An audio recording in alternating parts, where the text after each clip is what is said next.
Class 12th physics में आप सभी का स्वागत है। तो आइए स्टार्ट करते हैं ज़्यादा ना बताते हुए। तो पहला जो आपका चैप्टर रहेगा electric charge and field. Electric charge and field, वैद्युत आवेश तथा क्षेत्र। तो इसमें हम सबसे पहले बात करेंगे चार्ज की। किसकी बात करेंगे? चार्ज की बात करेंगे। वैद्युत आवेश क्या होता है? तो यहाँ पर हेडिंग डालेंगे वैद्युत आवेश। क्या डालेंगे? वैद्युत आवेश। वैद्युत आवेश किस वैज्ञानिक ने वैद्युत आवेश दिया था, सभी को आपको डिस्कस करेंगे। तो यहाँ पर देखेंगे वैद्युत आवेश को बोलते हैं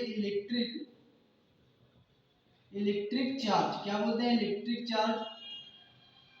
तो वैद्युत आवेश क्या होता है? तो वैद्युत आवेश उस अज्ञात शक्ति का नाम है जिसके कारण किसी वस्तु में अत्यंत हल्के पदार्थों को, कहने का मतलब छोटे छोटे पदार्थों को अपनी ओर आकर्षित करने का गुण आ जाता है, वैद्युत आवेश कहलाता है। तो जैसे एग्जांपल में, जैसे रुई के कण, कागज के कण को अपनी ओर क्या कर लेता है? आकर्षित करने का गुण आ जाता है। तो इसे क्या बोलते हैं? वैद्युत आवेश कहते हैं। तो डिफिनेशन क्या लिखेंगे? लिखेंगे वैद्युत आवेश। क्या लिखेंगे? विद्युत आवेश उस अज्ञात शक्ति का नाम है। वैद्युत आवेश उस अज्ञात शक्ति का नाम है। वैद्युत आवेश उस अज्ञात शक्ति का नाम है। वैद्युत आवेश उस अज्ञात शक्ति का नाम है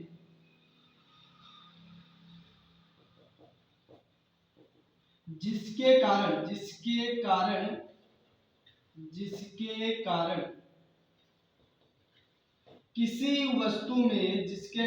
किसी वस्तु में अत्यंत हल्के पदार्थों को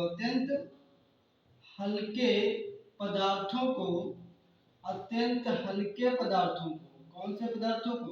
अत्यंत हल्के पदार्थों को अपनी ओर आकर्षित करने का, आकर्षित का मतलब खींचने का, अपनी ओर आकर्षित करने का क्या आ जाता है? आकर्षित करने का गुण आ जाता है। आकर्षित करने का गुण आ जाता है, वैद्युत आवेश कहलाता है। क्या कहलाता है? वैद्युत आवेश कहलाता है। तो आप सभी के दिमाग में विचार आ रहा होगा कि ये वैद्युत आवेश किस वैज्ञानिक ने खोजा था। तो स्थिर वैद्युत जो आवेश था, ये थेल्स वैज्ञानिक ने बताया था। तो वैद्युत तो सबसे पहले जो लगभग 2600 वर्ष पहले अर्थात 600 ईसा पूर्व सबसे पहले जो वैज्ञानिक यूनान के थेल्स वैज्ञानिक ने यह ज्ञात किया। कहाँ के? तो थोड़ा नोट में लिख लेना है। नोट में क्या लिखना है? नोट में कुछ बेसिक जानकारियां हैं। तो लगभग 2600 वर्ष तक, लगभग 2600 वर्ष पहले अर्थात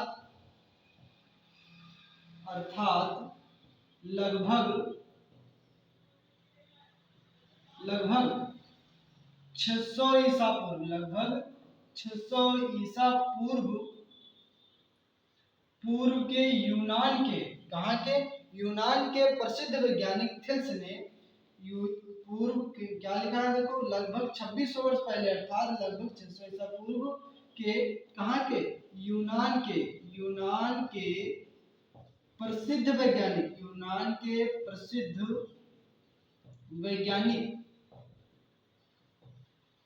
थेल्स ने यह ज्ञात किया। थेल्स वैज्ञानिक थे। कौन से वैज्ञानिक थे? सबसे पहले वैद्युत आवेश की खोज ही कह लीजिए, इन्होंने बताया था, अपना एक एक्सपेरिमेंट किया था। वैद्युत आवेश ने ही बताया था कि ये क्या करता है, छोटी छोटी वस्तुओं को, छोटे छोटे कणों को अपनी ओर आकर्षित करने का गुण आ जाता है। यही इन्होंने बताया था। तो प्रसिद्ध वैज्ञानिक कहाँ के थे? तो यूनान के थे। कहाँ के थे? यूनान के प्रसिद्ध वैज्ञानिक थेल्स ने क्या किया? यह ज्ञात किया कि इन्होंने बताया कि जब अंबर नामक पदार्थ को,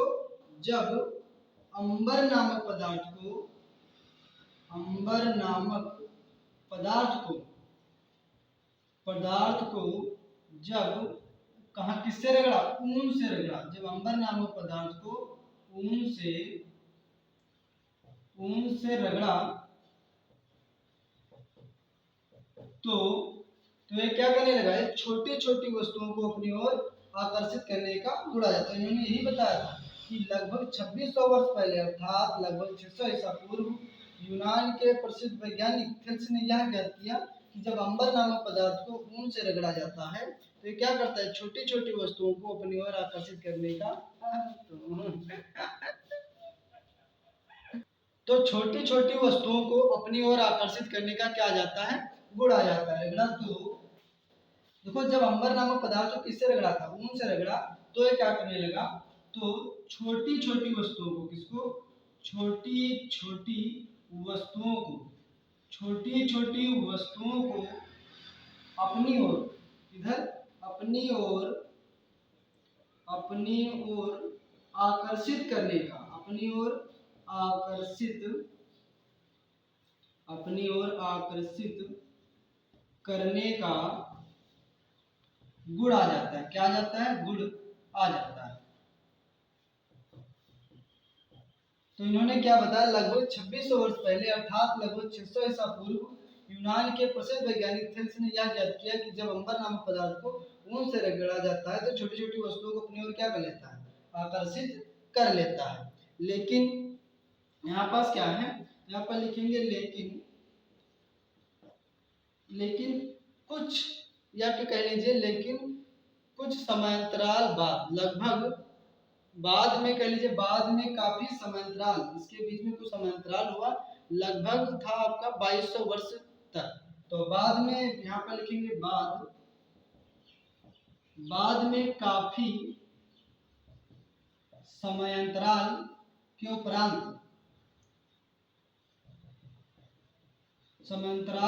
उपरांत किसी ने जो आवेश की ओर ध्यान नहीं दिया, उपरांत किसी ने आवेश की खोज की ओर, आवेश की खोज की ओर किसी ने ध्यान नहीं दिया।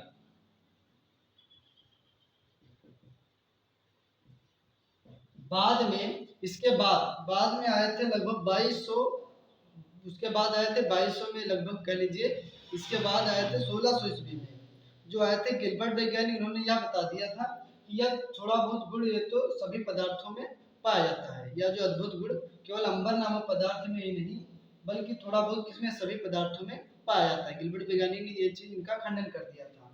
तो इसके बाद अगला टॉपिक रहेगा,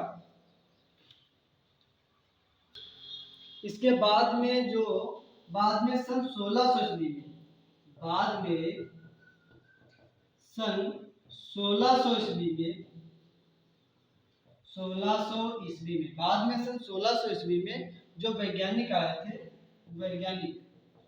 वैज्ञानिक का नाम था गिलबर्ट। कौन से क्या वैज्ञानिक का नाम था, गिलबर्ट वैज्ञानिक ने क्या बताया कि ये जो पहले जो थेल्स वैज्ञानिक बता रहे थे कि जो अंबर नामक पदार्थ को जब ऊन से रगड़ा जाता है तो ये छोटी छोटी वस्तुओं को अपनी ओर आकर्षित करने का गुण आ जाता है। लेकिन थेल्स वैज्ञानिक ने इस चीज का खंडन कर दिया था। उन्होंने यह बताया था कि यह जो अद्भुत गुण केवल अंबर में नहीं बल्कि सभी पदार्थों में थोड़ा बहुत पाया जाता है। तो बाद में सन 1600 ईस्वी में वैज्ञानिक गिलबर्ट ने यह बताया कि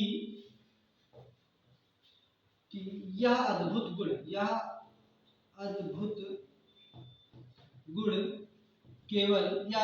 केवल अंबर में ही नहीं, यह अद्भुत गुण केवल अंबर में ही नहीं बल्कि थोड़ा बहुत सभी पदार्थों में पाया जाता है, बल्कि थोड़ा बहुत सभी पदार्थों में पाया जाता है, बल्कि थोड़ा बहुत सभी पदार्थों में पाया जाता है, ये चीज। तो उसके बाद इन्होंने एक फार्मूला दिया था, Q बराबर IT, तो यहाँ पर देखेंगे एक ये Q बराबर IT फार्मूला होता है, एक होता है Q बराबर NE। अब यहाँ पर देखो जहाँ क्या लिखेंगे, जहाँ क्यू क्या है, जहाँ क्यू जो है आवेश क्या है, आवेश है, और आई क्या है, आई जो है धारा है, क्या है धारा है, और टी क्या है, टी आपका है समय टाइम है। इसी तरीके से देखो आवेश का यहाँ पास आ जाता है, आगे अभी पूछ लेगा आवेश का मात्रक क्या होता है। तो आवेश का जो मात्रक होता है, आवेश